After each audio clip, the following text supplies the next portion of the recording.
चिरैया झरी जाला अंगनावा कैसे बहारी रे कैसे बहारी छिनरो कैसे बहारी।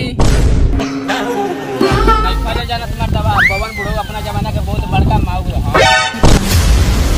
ना कहे बेलानवा देखो तलू घुसा देम चिल्ला उठबू। हाँ तो कहाँ से करती रे नैहरे में कोनो यार से शारदा पुरैती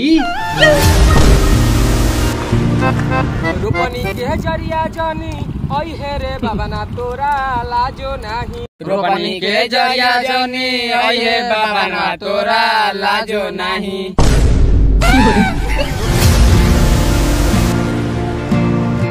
और बाबूजी ये चूल्हा के गांव फूकेला नइखन विदा कइले।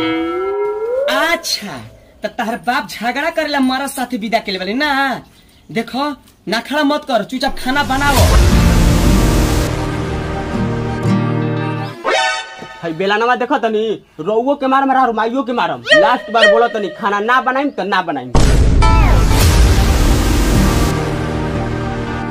अरे भिड़वा बा यही दिन खातिर तोरा के पैदा कइले रहीन।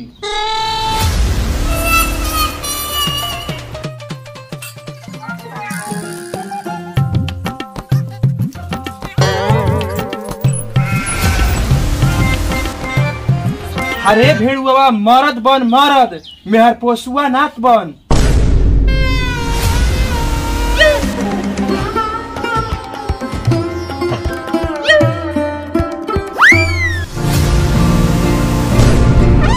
कौनो गलती नहीं है बाबूजी मारम तो ठीक ना हुई।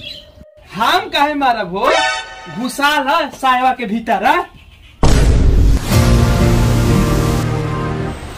कहाँ से चित्तर बड़ा बड़ा प्याज लाए